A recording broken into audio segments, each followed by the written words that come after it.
ദൈവത്തിരുനാമത്തിനെ മഹത്വമുണ്ടാവട്ടെ. Bible reading പ്രോഗ്രാമിൽ സംബന്ധിക്കുന്ന ഏവർക്കും കർത്തൃനാമത്തിൽ സ്നേഹവന്ദനം അറിയിക്കുന്നു. 2 രാജാക്കന്മാരുടെ പുസ്തകം 23-ാം അധ്യായമാണ് നമ്മളിന്ന് വായിക്കുന്നത്. 22-ാം അധ്യായത്തിൽ ജോസിയായെക്കുറിച്ചാണ് നമ്മൾ ചിന്തിച്ചു വന്നത്. ഇതിനു മുമ്പുള്ള രാജാക്കന്മാരിൽ നിന്ന് വ്യത്യസ്തനായി യഹോവയുടെ ആലയത്തിൽ പ്രവേശിച്ച് യഹോവയുടെ ഗ്രന്ഥം അദ്ദേഹം കണ്ടെടുക്കുകയും അത് വായിക്കുകയും വായിച്ചപ്പോൾ അദ്ദേഹം കരഞ്ഞ് തൻ്റെ വസ്ത്രം കീറുകയും വിലപിക്കുകയൊക്കെ ചെയ്ത കാര്യം നമ്മൾ കണ്ടു. കാരണം മോശയുടെ ന്യായപ്രമാണം അടങ്ങിയിരിക്കുന്ന ആ ഗ്രന്ഥം അനേക വർഷങ്ങളായി ഇതുവരെ കണ്ടെടുക്കുകയോ വായിക്കുകയോ ചെയ്തില്ല. അതിനകത്തെല്ലാം ബിംബാരാധനകളൊക്കെ നടത്തി ജനം മുന്നോട്ട് പോവുകയായിരുന്നു. ഈ 23-ാം അധ്യായത്തിൽ നമ്മൾ കാണുന്ന ജോസിയായുടെ ദേവാലയവുമായി ബന്ധപ്പെട്ടുള്ള നവീകരണം നമുക്ക് കാണാൻ സാധിക്കും. അദ്ദേഹം 2 രാജ്യങ്ങളിലുമുള്ള അല്ലെങ്കിൽ ജെറുസലേമിലും യഹൂദിയയിലുമുള്ള നേതാക്കന്മാരെ എല്ലാം അദ്ദേഹം ദേവാലയത്തിൽ വിളിച്ചു കൂട്ടിയിട്ട് അദ്ദേഹം യഹോവയുടെ ഗ്രന്ഥം അവിടെ മോശ മുഖാന്തരം ലഭിച്ചതായ ഗ്രന്ഥം അവിടെ വായിച്ച് കേൾപ്പിച്ചു. കാരണം ഇതിനു മുമ്പ് വന്ന ഒരു രാജാക്കന്മാരും ഈ രീതി അവിടെ ചെയ്തിട്ടില്ല. അവരെല്ലാം ഇതിനു മുമ്പുള്ള ആ വിഗ്രഹങ്ങളെയൊക്കെ ആരാധിച്ചു പോവുകയായിരുന്നു.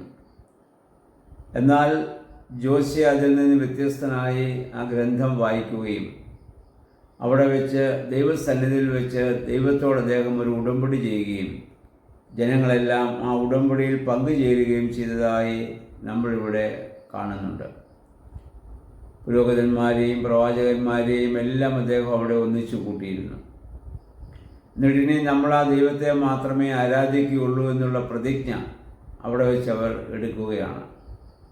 അതിനുശേഷം അദ്ദേഹം ആ ദേവാലയത്തിലുണ്ടായിരുന്ന മറ്റ് പൂജാപാത്രങ്ങൾ എന്ന് പറഞ്ഞ മറ്റ് ദൈവങ്ങളെ ആരാധിക്കാൻ വേണ്ടി ആ ദേവാലയത്തിനകത്താണ് മറ്റ് ബലിപീഠങ്ങൾ അവർ പണിയുകയും അതിന് മറ്റ് ദൈവങ്ങളെ ആരാധിക്കുകയൊക്കെ ചെയ്തിരുന്നത്. ആ പൂജാപാത്രങ്ങളൊക്കെ അദ്ദേഹം അവിടെ നിന്ന് കളക്ട് ചെയ്യിപ്പിച്ച് കെദ്രോൻ വയലിൽ കൊണ്ടുവന്ന് കത്തിച്ചതിൻ്റെ ചാരം വരെ അവിടെ നിന്ന് നീക്കിക്കളയുന്നതായി നമ്മൾ കാണുന്നുണ്ട്. പരിപൂർണമായൊരു ശുദ്ധീകരണം ദേവാലയത്തിൽ അദ്ദേഹം അവിടെ നടത്തുകയാണ്. അതുപോലെ തന്നെ അന്യദൈവങ്ങൾക്കും ആകാശഗോളങ്ങൾക്കും ഉണ്ടാക്കിയ പൂജാപാത്രങ്ങൾ ഒക്കെ പുരോഹിതനായ ഹില്ക്കിയാവിൻ്റെ നേതൃത്വത്തിൽ അദ്ദേഹം എടുക്കുകയും അന്യദൈവങ്ങൾക്ക് ആകാശഗോളങ്ങൾക്ക് ധൂപാർച്ചന നടത്തിയവരെയെല്ലാം അദ്ദേഹം അവിടെ നിന്ന് സ്ഥാനഭ്രഷ്ടരാക്കുകയും ചെയ്തു. അദ്ദേഹം ദേവാലയത്തിനകത്തുണ്ടായിരുന്ന സകല പ്രതിഷ്ഠകളും ദേവാലയത്തിന് പുറത്തു കൊണ്ടുവന്ന് കത്തിച്ച് അതെല്ലാം ഇല്ലായ്മ ചെയ്തു. അതുപോലെ തന്നെ നമ്മളിവിടെ വായിക്കുന്നു, ദേവപ്രീതിക്കായി ആലയത്തിൽ നടത്തി വന്നിരുന്ന പുരുഷ വേശ്യ പ്രവർത്തനങ്ങൾ, അതിൻ്റെ ആളുകളെയെല്ലാം അദ്ദേഹം അവിടെ നിന്ന് അടിച്ച് പുറത്താക്കുകയാണ്. അന്നത്തെ വളരെ മ്ലേച്ഛമായ രീതിയിലുണ്ടായിരുന്ന ഒരു രീതി നമുക്കിവിടെ കാണാൻ പറ്റും. പുരുഷ വേശ്യ പ്രവൃത്തി ദേവപ്രീതിക്കായി അത് നടത്തുന്നത് എവിടെയാണ്? ദേവാലയത്തിനുള്ളിലാണ്. അവിടെ മറ്റ് ബലിപീഠങ്ങൾ സ്ഥാപിച്ച് ദേവന്മാരെ പ്രീതിപ്പെടുത്താൻ വേണ്ടി ചെയ്ത കാര്യങ്ങളാണ്. അത്രമാത്രം ജനം അധപ്പതിച്ചു പോയിരുന്നുവെന്ന് നമ്മൾ മനസ്സിലാക്കേണ്ടതാണ്. മോശയുടെ കാലം മുതൽ യഹോവയായ ദൈവം കൊടുത്ത കൽപ്പനകളെയൊക്കെ അവർ മറന്നു. അത് വായിക്കുകയോ ധ്യാനിക്കുകയോ ചിന്തിക്കുകയോ ഒന്നും ചെയ്യാത്ത ഒരു വലിയ ഒരു കാലഘട്ടം നമ്മളിവിടെ വായിക്കുന്നുണ്ട്. ഇതിന് ശേഷം, അതായത് മോശയ്ക്ക് ശേഷം പിന്നെ വന്ന യോശുവയ്ക്ക് ശേഷം ന്യായാധിപന്മാരുടെ കാലത്തോ രാജാക്കന്മാരുടെ കാലത്തോ ഒന്നും അവർ ഇപ്രകാരമുള്ള ഒരു ശുദ്ധീകരണം അവർക്കാർക്ക് ഇത്രമാത്രം ശക്തിയോടെ ചെയ്യാൻ ഒരിക്കലും അവർക്ക് സാധിച്ചിരുന്നില്ല എന്നുള്ളതാണ്.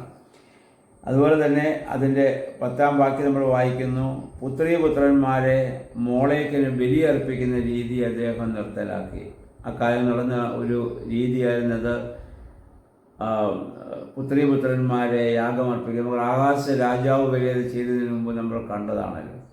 അപ്പം അതിനെ അങ്ങനെയുള്ളതായ ആ വിജാതീയമായ എല്ലാ രീതികളും അവിടെ നിന്ന് അദ്ദേഹം നിർത്തലാക്കുകയാണ്. അതിനുശേഷം അതിൻ്റെ 15-ാം വാക്യത്തിൽ നമ്മൾ വായിക്കുന്നു, ബഥേലിൽ ജെറോബെയാം സ്ഥാപിച്ച പൂജാഗിരികൾ അദ്ദേഹം ഇല്ലാതാക്കുകയും അതുപോലെ തന്നെ മറ്റ് ശവകുടീരങ്ങളിൽ നിന്ന് അസ്ഥികൾ കൊണ്ടുവന്ന് അതിനെയൊക്കെ അദ്ദേഹം അശുദ്ധമാക്കി കളയുകയും ചെയ്തതായി നമ്മൾ കാണുന്നുണ്ട്. ആ സമയത്താണ് ഒരു പ്രവാചകൻ്റെ ശവകുടീരം അദ്ദേഹം കാണുകയും അത് നശിപ്പിക്കാൻ പാടില്ല എന്ന് പറഞ്ഞതിനെ അദ്ദേഹം അവിടെ സംരക്ഷിക്കുകയും ചെയ്യുന്നത് നമുക്ക് കാണാൻ പറ്റും.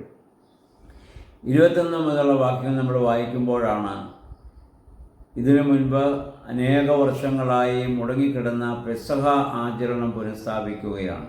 മോശയുടെ നിയമപ്രകാരം യഹോവയായ ദൈവം മിസ്രയീം അടിമത്തിൽ നിന്ന് യഹോവയായ ദൈവം അവരെ വിടുവിച്ചതിൻ്റെ അനുസ്മരണമായി എല്ലാ വർഷവും പെസഹ ആചരിക്കണമെന്നുള്ള നിയമം വളരെ കർശനമായി മോശയ്ക്ക് പറയുകയും മോശ അത് ആരംഭിക്കുകയും അതിനുശേഷം എനിക്ക് തോന്നുന്നൊരു യോശുവയുടെ കാലം വരെ ഒക്കെ ഇത് നടന്നിട്ടുണ്ട്. അനുസരിച്ച് ന്യായാധിപന്മാരുടെ കാലത്തും രാജാക്കന്മാരുടെ കാലത്തും പെസഹ ആചരിച്ചിരുന്നില്ല എന്ന് നമ്മളിവിടെ വായിക്കുന്നുണ്ട്. കാരണം അവർ ആ കാലം മുതലെല്ലാം അന്യദൈവങ്ങളുടെ ആരാധനയിലേക്ക് ഇസ്രായേൽ ജനം പോവുകയാണ് ചെയ്തത്. സത്യദൈവത്തെ അവർ മറന്ന് അന്യദൈവങ്ങളുടെ പിന്നാലെ അനേക നൂറ്റാണ്ടുകൾ അങ്ങനെ കടന്നു പോവുകയാണ്.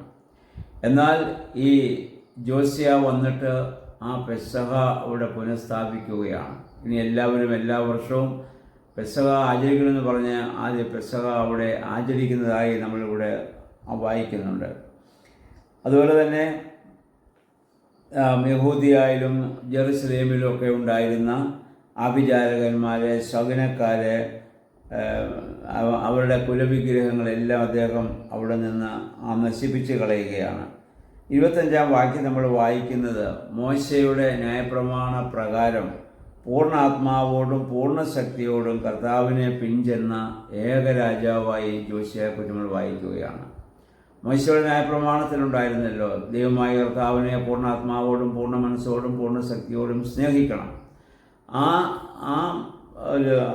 ആ ദൈവികമായ സ്നേഹം, ആ യഹോവയോടുള്ള ആ സ്നേഹം വാസ്തവത്തിൽ ഇവിടെ പിന്നീട് കൊണ്ടുവന്ന് പുനഃസ്ഥാപിക്കുന്നത് ഈ ജോസിയാണ്.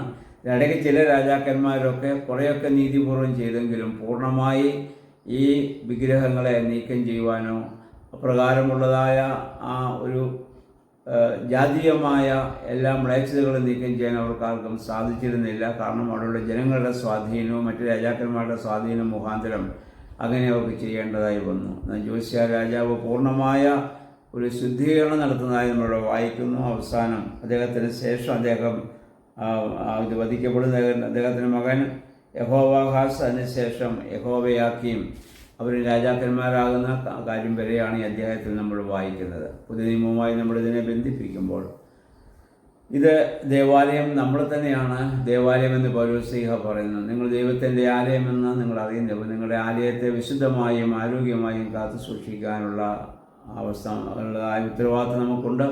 അപ്പോൾ നമ്മുടെ ഹൃദയങ്ങളിലാണ് ഇന്ന് ഇങ്ങനെയുള്ള വിഗ്രഹങ്ങളൊക്കെയും എന്ന് പറയുന്നത്. ദൈവത്തെക്കാൾ അധികമായി എന്തിനെ നമ്മൾ സ്നേഹിക്കുന്നുവോ ഇതൊക്കെ നമ്മുടെ ഹൃദയങ്ങളിൽ സ്ഥാനം പിടിച്ചിരിക്കുന്ന ഓരോ വിഗ്രഹങ്ങളാണ്. കർത്താവ് എന്നേക്കാൾ അധികം മകനെയോ മകളെയോ അപ്പനെയോ അമ്മയോ സ്നേഹിക്കുന്നതിന് യോഗ്യനല്ല എന്ന് കർത്താവ് പറഞ്ഞ് നമ്മൾ ഓർക്കുക. അപ്പോൾ നമ്മുടെ ഹൃദയങ്ങളിൽ ഇങ്ങനെയുള്ള ദുഷ്ടവിചാരങ്ങളെയും ദുശ്ചിന്തകളെയും ഇങ്ങനെയുള്ളതായ എല്ലാ വിഗ്രഹങ്ങളെയും നീക്കം ചെയ്ത് നമ്മുടെ മനസ്സിനെ ശുദ്ധീകരിക്കുവാൻ തക്കവണ്ണം നമുക്കിടയായി തീരണം. ഈ വേദഭാഗങ്ങളൊക്കെ വായിക്കുമ്പോൾ പുതിയ നിയമവുമായി ഇതിനെ ബന്ധിപ്പിച്ച് പരിശുദ്ധാത്മാവിൽ ഇതിനെപ്പറ്റി ചിന്തിച്ച് നമ്മളെ തന്നെ ശുദ്ധീകരിക്കുന്ന അനുഭവം ഉണ്ടാകുവാൻ ദൈവമേ ഞങ്ങളെ ശക്തീകരിക്കണമെന്ന് നമുക്ക് പ്രാർത്ഥിക്കാം. സർവശക്തനായ ദൈവം നമ്മളെ എല്ലാവരെയും അനുഗ്രഹിക്കുമാറാകട്ടെ.